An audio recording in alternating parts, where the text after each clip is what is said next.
Bismillahirrahmanirrahim. Welcome back to my channel. Dear students, امید چې ټول بخوای.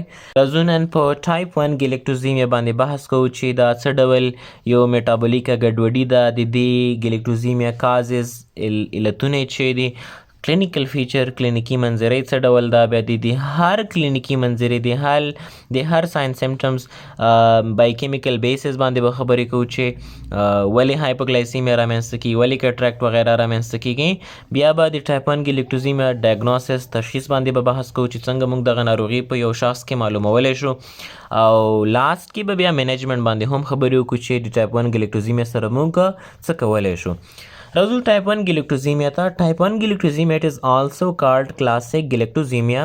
دې ته موږ classic galactosemia هم وایو. it is the most common and most severe type. موږ ټایپ 1 ګلیکټوزیمیا باندې څه بحث کړی دا، ټایپ 2 او ټایپ 3. په دې درې واړو ګلیکټوزیمیا ډولونو کې ټایپ 1 ډول چې دی دا تر ټولو عام هم دی او ډیر سیویر فارم یې هم دی. ټایپ 1 ګلیکټوزیمیا یو اټوزومل ریسیسیو ډیس آرډر ده. دا مطلب دا دی چې د دې ناروغۍ رامنځته کېدو کې هم له مور طرف نه یو غیر نورمال د جین کاپي راغلی وي، هم د پلار نه د غیر نورمال جین یو کاپي راغلی وي. نو دواړه نه غیر نورمال کاپیګانې راغلی وي او په بیبي کې ټایپ 1 ګلیکټوزیمیا رامنځته شوې وي. د ټایپ 1 ګلیکټوزیمیا انسیډنس څومره دي، پیښې څومره دي؟ تقریبا په 10,000 لایو برث ماشومانو کې یو پیښه د ټایپ 1 ګلیکټوزیمیا رامنځته کیږي. نو راشو کازز ته، علتونو ته. د ټایپ 1 ګلیکټوزیمیا کازز څه ده؟ اصل کې د ټایپ 1 ګلیکټوزیمیا علت دا ده چې په دغه مریضانو کې یو انزایم چې هغه ګلیکټوز 1 فاسفیټ یوریډایل ترانسفریز نومیږي چې مخفف یې GALT دی. دغه انزایم که چیرته په یو چا کې میسنګ و، یعنی نه و موجود، یا د دې انزایم ډیفیشنسي موجوده وه، نیمګړتیا موجوده وه، کمی موجود و، یا د انزایم و خو نان فنکشنل و، کار یې نه کولو، هغه ډول وظیفوي نه و سره کم چې په نورمال خلکو کې وي. نو کله چې دا انزایم نه وي یا د انزایم د دې انزایم کموالی موجود وي، نو بیا به څه ستونزه وي؟ ستونزه به دا وي چې د دې شخص په جسم کې، د دې شخص په ځیګر کې به ګلیکټوز 1 فاسفیټ به په ګلوکوز 1 فاسفیټ جمع UDP ګلکټوز باندې نه بدلیږي. ولې نه بدلیږي؟ ځکه چې نورمال خلکو کې چې کله ګلکټوز 1 فاسفیټ جوړ شي، دا په ګلوکوز 1 فاسفیټ جمع UDP ګلکټوز باندې بدلیږي، خو د GALT انزایم په مرسته، د دغه انزایم په مرسته.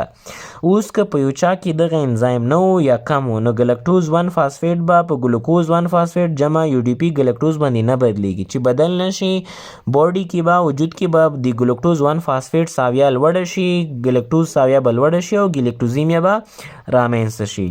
دې ډول ګلیکټوزیمیا ته موږ وایو ټایپ 1 ګلیکټوزیمیا. اصلا دا انزایم ولې نشته؟ دا انزایم ځکه نشته ځکه چې د دې انزایم لپاره چې کوم جین دی په کروموزومونو کې، په جسمي کروموزومونو کې چې هغه نومیږي GALT جین، دغه جین کې میوټیشن موجود وي. میوټیشن ولې موجود وي؟ ځکه چې د ګلټ انزایم لپاره چې کوم جینونه دي، دا خو ماشوم یا ماشومې ته چې انتقالیږي، خو له مور او پلار نه انتقالیږي. له مور نه هم د دې ګلټ جین غیر نورماله کاپي راغلی ده، نان فنکشنل جین راغلی ده، او له پلار نه هم د ګلټ غیر نورمال جین راغلی ده، نان فنکشنل جین راغلی ده. نو چې مور نه هم نان فنکشنل جین ماشوم ته انتقال شي او پلار نه هم نان فنکشنل جین انتقال شي، نو حتما په دې شخص کې به ګلیکټوز 1 فاسفیټ یوریډایل ترانسفریز انزایم ډیفیشنسي موجوده یا به میسنګ وي. دې ته وایي اټوزومل ریسیسیو ډیس آرډر. نو د دې انزایم لپاره چې کوم جین دی، هم پلار کې د هغې لپاره جین شته او هم مور باډي کې د هغې لپاره جین نشته. خو چې کله د مور نه او پلار دواړو نه د دې انزایم لپاره غیر نورمال نان فنکشنل د جین کاپي راشي، نو باډي کې به ټایپ 1 ګلیکټوزیمیا رامنځته کیږي. نو لنډه ولې داسې ده چې ټایپ 1 ګلیکټوزیمیا کاز شی دی علت د GALT جین کې میوټیشن دی، تغییر او بدلون دی چې له وجې GALT انزایم نه موجود، کمی موجود وي او ګلیکټوز میتابولیزم ګډوډ شوی وي.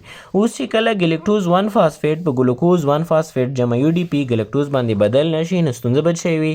as a result the level of galactose 1 phosphate and galactose will increase in our body. نو galactose 1 phosphate ساویا به په وجود کې لوړیږي.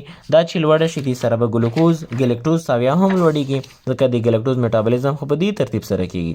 ګلکټوز اول بدلی ګلکټوز 1 فاسفیټ، ګلکټوز 1 فاسفیټ بیا بدلیږي په UDP ګلکټوز او ګلوکوز 1 فاسفیټ د کوم انزایم پرسته GLT. اوس چې کله دا انزایم نه موجود نو ګلکټوز 1 فاسفیټ په دې نه بدلیږي نو باډي کې به ګلکټوز 1 فاسفیټ ساویا لوړه شي. دې ساویا چې لوړه شي دې سره به ګلکټوز ساویا وجود کې لوړه شي او را پیدا بشي ګلکټوزیمیا. خو دغه ډول ګلکټوزیمیا ته موږ وایو کلاسیک ګلکټوزیمیا یا هم ټایپ 1 ګلکټوزیمیا. نو ټایپ 1 ګلکټوزیمیا ته کلاسیک ګلکټوزیمیا وایو. دا ډیر عام ډول دا ډیر سیویر ډول دا اټوزومل ریسیسیو ډیس آرډر دا. علت یې څه دی؟ علت یې GLT انزایم دا. د دې انزایم کمی دا، د دې انزایم نشتون دا، د دې انزایم نان فنکشنالټي دا چې لوجه ګلکټوز میټابولیزم ګډوډ شوی وي. وجود کې ګلکټوز 1 فاسفیټ ساویا او ګلکټوز ساویا لوړیږي او ګلکټوزیمیا رامنځته کیږي. ټایپ 1 ګلکټوزیمیا کوم ډول ډیس آرډر دا؟ یو اټوزومل ریسیسیو ډیس آرډر. څه معنی لري؟ دا معنی لري چې د دې په دې ناروغۍ کې چې کوم انزایم نه وي دغه انزایم علت دا دی چې د مور او پلار دواړو نه د دې انزایم لپاره غیر نورمال د جین کپۍ هم له مور نه راغلی هم له پلار نه راغلی وي. بیا هم که پې پوه نه شوئ کامنټ سیکشن کې ذکر وکړئ. اټوزومل ریسیسیو ډیس آرډر باندې به د مختلفو مثالونو سره بیله ویډیو جوړ کړو. را به شو د ټایپ 1 ګلکټوزیمیا کلینیکل فیچر ته. کله چې یو ناروغ د ټایپ 1 ګلکټوزیمیا باندې اخته شوی دا کلاسیک ګلکټوزیمیا لري، کوم ډول کلینیکي منظره به لري، کوم اعراض ولایم به لري؟ اول به لري ومیټینګ، کانګې، ډایریا، اسهالات به لري، فیلر ټو ترای، وزن به نشه اخیستلی، ډنګریږي به، څلورم هایپوګلایسیمیا، وینه کې به ګلوکوز ساویا کمیږي، منټل ریټارډیشن، ذهني لحاظ نه وروسته پاتې کیږي، کټرک باندې اخته کیږي. کټرک دې ته وایي کله چې د سترګو کې چې کوم موږ عدسیه لرو عدسیه کلاوډي شي، خړې شي، دید خراب شي، شی ګزي مزي بلیږي، بلډ ویژن وي دې ته کټرکټ وایي. جانډیس زیړي باندې اخته کیدلی شي، هیپاټومیګلي ینه غټیږي، کډني ډیمیج، پښتورګي تخریبیږي او ماینسیډوریا ورکولی شي په ادرارو کې اب نارملي په غیر نورمال ډول زیات مقدار سره ماینسیډ وځي. دا هغه کلینیکي منظره ده چې د ټایپ 1 ګلکټوزیمیا ناروغان ورسره مخامخ کیږي. ټایپ 1 ګلکټوزیمیا پیشنټ به دغه کلینیکي منظرې سره کلینیک ته راځي. اوس به راشو Now we will talk about the biochemical basis of silent feature. اوس به موږ د دغه کلینیکي منظرې بیشیمیکي اساس وایو چې ولې دغه مریضانو کې هایپوګلایسیمیا وي، ولې دغه مریضانو کې جانډیس وي، ولې کټرکټ رامنځته کیږي، ولې هیپاټومیګلي رامنځته کیږي، ولې ماینسیډوریا رامنځته کیږي، ولې ومیټینګ رامنځته کیږي، ولې ډایریا رامنځته کیږي. د دې بیس به میکانیزم سره به دغه کلینیکي منظره تشریح کو. لومړی کله چې ګلکټوز میټابولیزم کې GLT انزایم نه موجود نو اول کار به دا وشي د دې ناروغ په باډي کې وجود کې به ګلکټوز 1 فاسفیټ ساویا لوړه شي. کله چې وجود کې ګلکټوز 1 فاسفیټ ساویا لوړه شوه ولې لوړیږي؟ ځکه چې دلته ګلټ انزایم شته نه نو وجود کې به ګلکټوز 1 فاسفیټ ساویا لوړه شي. کله چې ګلکټوز 1 فاسفیټ ساویا لوړه شوه یو کار به دا وشي چې وجود به د فاسفیټو ډیپلیشن سره مخامخ شي، ځکه چې فاسفیټ خو د ګلکټوز 1 فاسفیټ کې مصرف شول، استعمال شول، ځیګر به د فاسفیټ کمی سره مخامخ شي او فاسفوریلیشن چې کومې عملیې دي نور څومره میټابولیک ریاکشن دي د هغې لپاره فاسفیټ نه میلاویږي نو نور میټابولیک ګډوډۍ هم رامنځته کیدلی شي. یو ستونزه خدا شوه ګلکټوز 1 فاسفیټ زیاتوالي له وجې ځیګر کې فاسفیټ کمیږي ځکه فاسفیټ د ګلکټوز 1 فاسفیټ په جوړېدو کې مصرف شوی، نور میټابولیک ریاکشن لپاره به فاسفیټ نه وي نو فاسفوریلیشن عملیې ګډوډېدلی شي. یو کار به دا وشي. دویم دا کله چې ګلکټوز 1 فاسفیټ ساویا هم په ځیګر کې لوړه شوله دا به راشي د ځیګر په حجراتو کې یو انزایم دی چې هغه نومیږي ګلایکوجن فاسفورایلیز. د ګلکټوز 1 فاسفیټ زیاتوالی به ګلایکوجن فاسفورایلیز انزایم انهیبیټ کی. دا چې نه کې اول راشي د دې انزایم وظیفې ته دا انزایم به تاسې په ګلایکوجنولایسیس عملیه کې د دې انزایم نوم اورېدلی وي. دا انزایم د ګلایکوجنولایسیس عملیې لپاره یو مهم انزایم ده، یو کی انزایم ده. کله چې موږ په ځیګر کې ګلایکوجن ذخیره شي هغه ګلایکوجن بیا فاسټینګ حالت کې د لوږې په حالت کې ماتیږي او ګلایکوجن چې کله ماتیږي ورنه ګلوکوز په لاس راځي، ګلوکوز وینې ته ځي. دې عملیې ته موږ ګلایکوجنولایسیس وایو. په لنډ ډول د ګلایکوجن ماتېدلو ته عملیې ته موږ ګلایکوجنولایسیس وایو او په دې عملیې کې یو انزایم مصرف کیږي او په دې عملیې کې یو انزایم استعمالیږي چې هغې ته وایي ګلایکوجن فاسفورایلیز. اوس کله چې یو مریض ټایپ 1 ګلکټوزیمیا ولري نو ځیګر کې به ګلکټوز 1 فاسفیټ فاسفیټس اویا لوړ شي دا به راشي ګلایکوجن فاسفورایلیز انزایم به انهبیټ کی دا به نه کی دا چې کله نه کی نو ګلایکوجنولایسیس به نه کیږي ځیګر کې چې کوم ګلایکوجن ذخیره ده د ګلوکوز ذخیره ده دا به نه ماتېږي نو چې کله دا نه ماتېږي خو وینه کې به ګلوکوز کمیږي پیشنټ به لاړ شي هایپوګلایسیمیا ته وینه کې به ګلوکوز کم شي ځکه اول چې وینه کې ګلوکوز کمیدل خو ډایرکټ به ګلایکوجنولایسیس شروع شه ګلایکوجن به ماتېده ګلوکوز به لاس ته راتله ګلوکوز به وینې ته تلله وینه کې به ګلوکوز ساویه منظمه پاتې کېده اوس چې ګلایکوجنولایسیس نه کېږي د ګلوکوزو ذخیرې نه ماتېږي ګلوکوز وینې ته نه راځي نو هایپوګلایسیمیا به رامنځته کېږي او دې سره ګډ به ناروغ ومیټینګ ورکوي کانګې به وي لیترجي به وي او فیلر ټو ترایو وزن به نه اخلي ډنګرېږي به دا لومړی میکانیزم راځو دویم ته ګلیکټوز میټابولیزم چې کله ګډوډ شي ټایپ 1 ګلیکټوزیمیا کې وجود کې ګلیکټوز ساویه لوړیږي کله چې ګلیکټوز لوړ شي وینه کې ګلیکټوز لوړیږي کله چې وینه کې ګلیکټوز زیات شي دې ته موږ ګلیکټوزیمیا وایو ناول ګلیکټوزیمیا رامنځته کېږي وینه کې ګلیکټوز لوړیږي دغه وینه خو کډني تم ځي پښتورګو تم ځي هلته فلټریشن صورت نیسي الټرا فلټریشن صورت نیسي نو ګلیکټوزیمیا به ول ورکي نو بیا به ګلیکټوز ناروغ نه په ادرارو کې موزي ناروغ ته به پیدا شي ګلیکټوزوریا نو کله چې ګلیکټوز ساویه وجود کې لوړه شي فاسټ ګلیکټوزیمیا رامنځته کېږي ګلیکټوزیمیا وروسته بدلیږي په ګلیکټوزوریا یعنې اول به وینه کې ګلیکټوز لوړ شي وروسته به بیا په ادرارو کې هم ګلیکټوز له وجود نه وځي دا دویم میکانیزم شو چې د ټایپ 1 ګلیکټوزیمیا ناروغان ګلیکټوزوریا څنګه لري دریم کله چې وجود کې ګلیکټوز لوړ شي نو اوس څه کار کوي ګورئ موږ وجود کې بعضې غړي دي بعضې انساج دي بعضې جوړښتونه دي چې هغه یو انزایم لري چې هغه نومیږي الډوز ریډکټیز دغه الډوز ریډکټیز په ځیګر کې شته کډنیز کې شته نروس ټیشو عصبي انساجو کې شته لینز کې عدسیې کې شته ریټینا کې هم شته کله چې وجود کې ګلیکټوز لوړ شول دغه د ګلیکټوز زیاتوالی له وجې به په ځیګر کې پښتورګو کې عصبي انساجو کې عدسیه کې ریټینا کې د الډوز ریډکټیز انزایم په واسطه ګلیکټوز به ریډیوس شي ارجاع به شي بدل به شي په ګلیکټیټول باندې نو په ځیګر کې پښتورګو کې عصبي انساجو کې لینز کې ریټینا کې د الډوز ریډکټیز انزایم په مرسته به ګلیکټوز بدل شي په ګلیکټیټول باندې او کله چې ګلیکټیټول جوړ شي دا به راشي په سترګو کې به د کټریکټ باعث وګرځي ځکه ګلیکټیټول یو اسماټیکلی اکټیو ماده ده د یو داسې مالیکیول ده چې کله په لینز کې یا عدسیه کې لینز کې تجمع وکړي کامولیټ شي دا خپل ځان طرف ته اوبه راکش کوي دې سره به عدسیه کلاوډي شي لینز به کلاوډي شي او کټریکټ ته به زمینه برابره شي نو ټایپ 1 ګلیکټوزیمیا کې ناروغان کټریکټ نه ګیله ولې کوي ځکه کټریکټ نه ګیله کوي ځکه چې دوی په سترګې کې ګلیکټوز د الډوز ریډکټیز انزایم په مرسته ګلیکټیټول باندې بدل شوی ده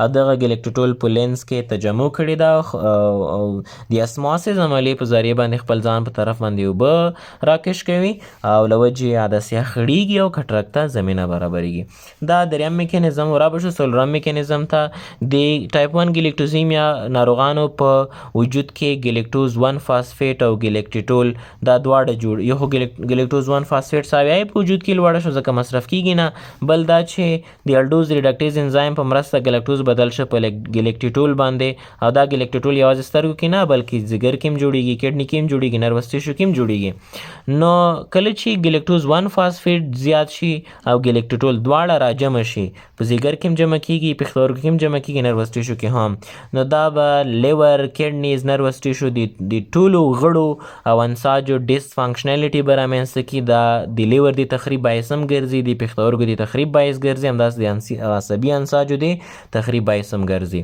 نو ګلیکټوز 1 فاسفیټ تجمع او د ګلیکټیټول جمع کېدل د ځیګر تخریب د پښتورګو تخریب او د عصبي انساجو د تخریب باعث ګرځي اوله ستونزه په ځیګر کې چې رامنځته کېږي ضروري خبره ده ګلیکټوز میټابولیزم ځیګر کې کېږي نو ګلیکټوز 1 فاسفیټ ساویه چې کله ځیګر کې لوړه شي زیات شي په ځیګر کې ناروغ ته به ول پیدا شي هیپاټومیګلي یا نه به یې غټه شي دویم ګلیکټیټول ګوره نروس ټیشو کې هم الډوز ریډکټیز انزایم شته نو هلته به هم ګلیکټوز بدل شي په ګلیکټیټول ناروغ ته به پیدا شي منټل ریټارډیشن ذهني لحاظ نه به وروسته پاتې کېږي را به شو دریم کډني ته په کډني کې هم الډوز ریډکټیز انزایم شته نو الډوز ریډکټیز انزایم په مرسته به په پښتورګو کې ګلیکټوز بدل شي په ګلیکټیټول او دا ګلیکټیټول تجمع په پښتورګو کې به د کډني ډیمیج باعث وګرځي ناروغ ته پیدا شي ماینسیډوریا ناروغ به په یورین کې په ادرارو کې په غیر نورمال ډول امینو اسید اطراح کوي. دا څلورم میکانیزم و د کلینیکي منظرې. را به شو پنځم میکانیزم ته. کله چې په وجود کې ګلیکټوز 1 فاسفیټ ساویه لوړه شوه، دا به یو بله پاتوی چې په ځیګر کې ترسره کیږي موږ ورته یورانیک اسید پاتوی، دا به هم انهبیټ کوي. اول راځو دا پاتوی څه رقم ده؟ دا څه رقم میټابولیک فعالیتونه دي؟ یورانیک اسید پاتوی. ځیګر کې ګلوکوز 6 فاسفیټ شته. ګلوکوز 6 فاسفیټ د فاسفو ګلوکومیوټیز انزایم په مرسته بدلیږي په ګلوکوز 1 فاسفیټ. دا نورمال دا شی کیږي. کله چې ګلوکوز 1 فاسفیټ جوړ شي دا بیا بدلیږي په یو ډی پی ګلوکوز. یو ډی پی ګلوکوز بیا بدلیږي په یو ډی پی ګلوکورونیک اسید، او یو ډی پی ګلوکورونیک اسید ډیری وظیفې اجرا کوي. تاسو شاید فارماکالوجي کې د ګلوکورونایډیشن موضوع اوریدلې، بیوشیمی کې مو د ګلوکورونایډیشن موضوع حتما اوریدلې وي. اوس زموږ وجود کې دوامداره یو ډول بیلروبین جوړیږي چې هغې ته وایي ان ډایرکټ بیلروبین. دا د هیموګلوبین د بریک ډاون نه جوړیږي. پاتوی تاسې په سکرین باندې وینئ، هم دلته ضرورت نشته چې زه بحث پې وکړم، خپل ځای کې به بحث پې کوو. زموږ وجود کې انډایرکټ بیلروبین جوړیږي چې موږ ورته نان کنجوګیټ بیلروبین هم یا ان کنجوګیټ بیلروبین هم ویلی شو. دا انډایرکټ بیلروبین راځي ځیګر ته، او په ځیګر کې د دې انډایرکټ بیلروبینو یا غیر مزدوج بیلروبینو کنجوګیشن صورت نیسي. کنجوګیشن دا معنی چې انډایرکټ بیلروبینو سره موږ ګلوکورونیک اسید یوځای کوو، بدلوو یې په ډایرکټ بیلروبین، او ډایرکټ بیلروبین بیا بایل کې وځي، اطراح کیږي. نو اوس دا نارمل پاتوی ده، نارملی دا شی کیږي. همدا شی ګوره موږ تاسې پیراسټامول ډرک کړو، پیراسټامول هم ګلوکورونایډیشن کیږي. پیراسټامول په ځیګر کې ګلوکورونیک اسید ورسره یوځای کیږي او اطراح لپاره زمینه ورته برابریږي. دا دې پاتوی ته موږ وایو یورانیک اسید پاتوی، ځکه په دې پاتوی کې په دغه میټابولیکو فعالیتونو کې ګلوکورونیک اسید جوړیږي چې هغه بیا مختلفو کنجوګیشن عملیو کې ورنه د دې ګلوکورونیک اسید نه استفاده کیږي. اوس کله چې د یو ټایپ 1 ګلیکټوزیمیا مریض وي، د هغوی په وجود کې ګلیکټوز 1 فاسفیټ ساویه لوړه شوې وي، په ینه کې ګلیکټوز 1 فاسفیټ زیات شوی وي. ګلیکټوز 1 فاسفیټ به راشي، د دغه مریضانو په ځیګر کې به فاسفو ګلوکومیوټیز انزایم انهبیټ کړي. کله چې دغه انزایم انهبیټ کړي څه کار به وشي؟ نو ګلوکوز 6 فاسفیټ به ګلوکوز 1 فاسفیټ نه بدلیږي، چې دا جوړ نشي یو ډی پی ګلوکوز نه جوړیږي. دا چې جوړ نشي یو ډی پی ګلوکورونیک اسید نه جوړیږي. دا چې جوړ نشه نو ځیګر کې به ګلوکورونیک اسید کمای شي. ګلوکورونیک اسید چې کم شو، انډایرکټ بیلروبین به په ډایرکټ بیلروبین نه بدلیږي. کله چې انډایرکټ بیلروبین په ډایرکټ بیلروبین باندې بدل نشي، وجود کې به د انډایرکټ بیلروبین ساویه لوړه شي. دا انډایرکټ بیلروبین به پوستکي کې تجمع وکړي، همدا شی په میوکس ممبرین کې سکلیرا کې، او دا به د جانډیس باعث وګرځي. نو ټایپ 1 ګلیکټوزیمیا کې موږ یو شی ویلی و چې دغه مریضان زیړی لري، جانډیس لري. جانډیس ځکه لري چې په دغو مریضانو کې په ځیګر کې یورانیک اسید پاتوی نهي شوې ده، بلاک شوې ده، بنده شوې ده، ګلوکورونیک اسید نشته. هغه چې نوي انډایرکټ بیلروبین په ډایرکټ بیلروبین نه بدلیږي، او کله چې ډایرکټ بیلروبین باندې بدل نشي، اطراح لپاره زمینه ورته نه برابریږي، نو انډایرکټ بیلروبین به وجود کې تجمع کوي او له وجې به یې زیړی رامنځته کوي. So no conjugation will take place, that is increased concentration of indirect bilirubin. په وجود کې به دغه انډایرکټ بیلروبین ساویه لوړه شي which will finally lead to jaundice، او دا به د زیړي باعث وګرځي. پوستکی به زیړ شي، مهاتې غشای به همدا رقم سکلیرا وي به، د سترګې چې کومه د سپینه برخه ده دا به هم زیړه شي او ناروغ ته پیدا شي جانډیس. نو ټایپ 1 ګلیکټوزیمیا کې زیړی ولې رامنځته کېږي؟ ځکه چې ګلیکټوز 1 فاسفیټ دغه انزایم انهبیټ کوي چې فاسفوګلوکومیوټیز نومیږي، یورانیک اسید پاتوی بلاک کیږي، ګلوکورونیک اسید نه جوړیږي. دا موږ سره د ټایپ 1 ګلیکټوزیمیا د هرې کلینیکي منظرې میکانیزم چې په دې میکانیزم رامنځته کېږي، ومیټینګ شوه، ډایاریا شوه، هایپوګلایسیمیا، منټل کټرکټ څنګه رامنځته کېږي، هیپاټومیګلي، کډني ډیمیج او جانډیس څنګه رامنځته کېږي، د هرې کلینیکي منظرې بایوکیمیکل بیسس باندې موږ خبرې وکړې. اوس به راشو د ټایپ 1 ګلیکټوزیمیا ډایګنوسس ته. موږ څنګه ټایپ 1 ګلیکټوزیمیا تشخیص کولی شو؟ اوله خبره دا زده کوي ایرلی ډایګنوسس از ویری امپورټنټ ټو پریونټ منټل ریټارډیشن. د ټایپ 1 ګلیکټوزیمیا کلینیکي منظره کې موږ اوله خبره دا وکړه چې ناروغ ذهني لحاظ نه وروسته پاتې کېږي. منټلي یو ځل چې منټلي ریټارډ شي بیا دا پرمننټ وي، دا به بیرته نه راګرځېدونکی حالت دی. د دې وجه نه د ټایپ 1 ګلیکټوزیمیا تشخیص په وخت ډیر مهم دی ترڅو موږ ناروغ د منټل ریټارډیشن نه ساتلی وي. ځکه چې یو ځل منټلی ریټارډ شي، دا ډیولپ شي دا کنډیشن، دا بیرته نه ریورس کیږي، بیرته نورمال حالت ته نه راګرځي. اوله خبره باید دا زده وي. کلاسیک ګلیکټوزیمیا ټایپ 1 ګلیکټوزیمیا باید ایرلی ډایګنوسس وشي، په وخت تشخیص یې ډیر اړین دی. څنګه تشخیصولی شو؟ اوله خبره انکریز لیول اف ګلیکټوز ان بلډ اینډ یورین. د ګلیکټوز تاویه په وینه کې لوړه شوې وي یعنی ګلیکټوزیمیا لري او یورین کې لوړه شوې وي ګلیکټوزوریا لري. دا موږ معلومو د میوسیک اسید ټیسټ په ذریعه باندې. دویم نیو برن سکرینینګ. کله چې نوی ماشوم پیدا کیږي هغې کې بلډ ټیسټ په ذریعه یورین ټیسټ په ذریعه هم موږ کلاسیک ګلیکټوزیمیا تشخیصولی شو. دریم ان کیس اف فیملی هسټري. که چیرته په یو کورنۍ کې د ټایپ 1 ګلیکټوزیمیا تاریخچه موجوده اټ مینز هغه غیر نورمال جینونه هغه میوټیټډ جینونه هغه تغییر شوي جینونه په دې کورنۍ کې ګرځي. نو که چیرته فیملی هسټري موجوده وه نو بیا موږ پری نیټل ډایګنوسس هم کولی شو د امنیوسینتھیسس عملیې په ذریعه یا هم کریونیک ویلای بایوپسي په ذریعه. پری نیټل ډایګنوسس دا معنی چې ماشوم لا پیدا شوی نه وي ډیورینګ پریګننسي موږ کولی شو د امنیوسینتھیسس په ذریعه باندې امنیوټیک فلویډ اخلو او کریونیک ویلای بایوپسي په ذریعه باندې هم موږ ټایپ 1 ګلیکټوزیمیا ډایګنوس کولی شو. دا و د ټایپ 1 ګلیکټوزیمیا د تشخیص بعضې طریقې. را به شو که چیرته کله چې موږ تاسې ټایپ 1 ګلیکټوزیمیا تشخیص کو اوس دغه مریضانو منیجمنټ سره کم کو تداوی سره کم کو. ایزی ده. اوله خبره دا چې لیکټوز اینډ ګلیکټوز فری ډایټ اپ ټو 4 to 5 years of life. دغه ماشوم یا ماشومې ته موږ تر 4 یا 5 کالو پورې داسې غذا ورکوو چې کې لیکټوز نه وي پې کې ګلیکټوز نه وي.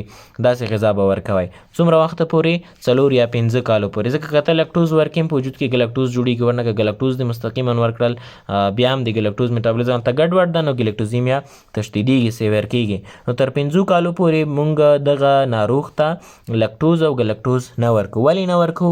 5 کالو پورې ولې نه ورکوو؟ نه وروسته بیا ورکولی شو نه وروسته هم شیدې استعمالولی شو هم ګلیکټوز هم مستې هم پنیر دا شیان استعمالولی شي.